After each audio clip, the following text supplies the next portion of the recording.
திருச்சியை சேர்ந்த பள்ளி மாணவி தனது சகோதரனுடன் இணைந்து சேமிப்பு பணத்தில் 100க்கும் மேற்பட்ட ஆதரவற்ற மக்களுக்கு வேட்டி, சேலை, இனிப்புகள் மற்றும் உணவு வகைகளை வழங்கி இப்படியும் தீபாவளி பண்டிகையை கொண்டாடலாம் என எடுத்துரைத்துள்ளார்.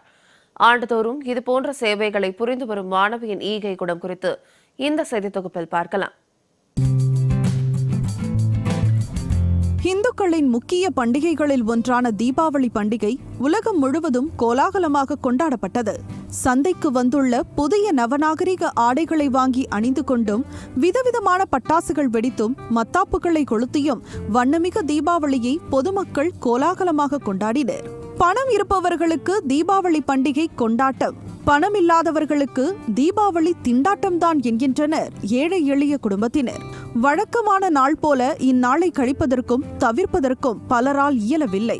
ஊரெங்கும் வெடிக்கும் பட்டாசுகளையும் வானில் வெடித்து சிதறும் வான வேடிக்கைகளையும் கண்டு மகிழ்ந்தாலும் ஏனோ தங்களுக்கு மட்டும் இனிப்பு பலகாரங்களோ புத்தாடைகளோ ஏதும் கிடைக்கவில்லையே என்ற ஏக்கத்துடன் வீட்டிற்கு பாரமென்று வீதிகளில் விட்டு செல்லப்பட்ட ஏராளமானோர் பரிதவித்து அமர்ந்திருப்பதை நாம் கண்டிருப்போம்.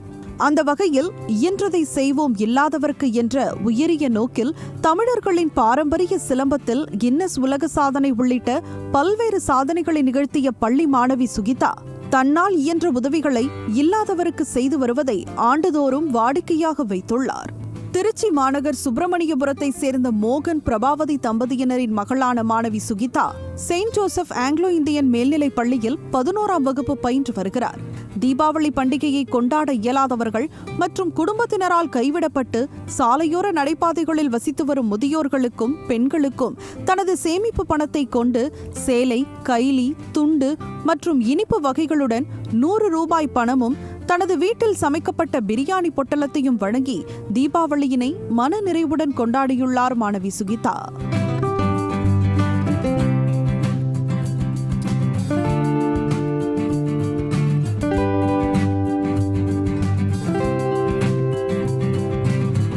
உதவும் கரங்கள் பிரார்த்திக்கும் உதடுகளை விட சிறந்தது என்ற அன்னை தெரசாவின் கருத்திற்கேற்ப தனது சகோதரர் சுஜித்துடன் சேர்ந்து திருச்சி மாநகரில் காவிரி பாலம், அம்மா மண்டபம், ஸ்ரீரங்கம் சாலை உள்ளிட்ட பல இடங்களில் சென்று சாலையோரம் வசிக்கும் 150க்கும் மேற்பட்ட ஆதரவற்ற மக்களை சந்தித்து துண்டு அணிவித்து அவர்களுக்கான தீபாவளி பரிசு பொருட்களை வழங்கி மகிழ்ந்துள்ளார் சுகிதா.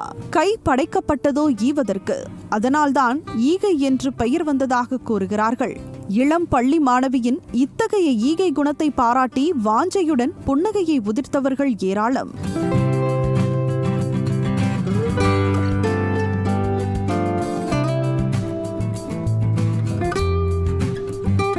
இல்லை என்று நிலைகுலைந்து இருப்பவர்களுக்கு இயன்றவரை உதவிடுங்கள்.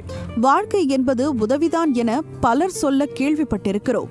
ஆனால் 3வது ஆண்டாக ஆதரவற்றவர்களை அரவணைத்து அவர்களுக்கு அன்புக்கரம் நீட்டும் இந்த செயல் தனக்கு மிகுந்த மகிழ்ச்சி அளிப்பதாகவும், தனது செயலுக்கு தனது பெற்றோர்களும் உறவுகளும் மிகுந்த பேராதரவு அளிப்பதாகவும், தன்னால் இயன்றவரை ஒவ்வொரு காலகட்டத்திலும் உதவிகளை செய்து கொண்டிருப்பேன் என மகிழ்வுடன் தெரிவிக்கிறார் மாணவி சுகிதா. என் வீட்டில் இருக்கவங்க ரொம்ப சப்போர்ட் பண்ணாங்க. அதனால தான் நான் இது கொடுத்துட்ருக்கேன். இன்னமும் நான் கொடுத்துட்ருப்பேன். எனக்கு இன்னும் கொடுக்கணும்னு ஆசையாக இருக்குது. நீங்களாம் இன்றைக்கி தீபாவளி வீட்டில் கொண்டாடிட்டு இருப்பீங்க. ஆனால் இங்கெல்லாம் ரோட்டோரமாக கொண்டாட முடியாமல் இருக்காங்க. அவங்களுக்கெல்லாம் நாங்கள் கொடுத்துட்ருக்கோம். இது நான் என் சேமிப்பு காசில் ஒரு வருஷமாக சேமித்து காசு வச்சு நான் இதெல்லாம் கொடுத்துட்ருக்கேன். உங்களாலேயும் முடிஞ்ச சின்ன விஷயத்த நீங்கள் இப்படிலாம் பண்ணலாம். அவங்களும் சந்தோஷமாக இருப்பாங்க, நீங்களும் சந்தோஷமாக இருப்பீங்க. தீபாவளி கொண்டாடுற எல்லாருக்கும் இனிய தீபாவளி நல்வாழ்த்துக்கள். சேஃப்டியாக தீபாவளி கொண்டாடுங்க. பிறர் தவிக்கும் போது மனிதர்களால் ஆறுதல் மட்டுமே கூற முடியும். தன்னலம் பாராது தான் வாடும் பகுதியில் தன்னால் இயன்ற உதவிகளை செய்யும் பள்ளி மாணவி சுகிதா போன்று பலரும் இச்சமூகத்தை நேசிக்கவும் உதவி செய்யவும் முன்வர வேண்டும் என்பதே அனைவரது எதிர்பார்ப்பாக உள்ளது.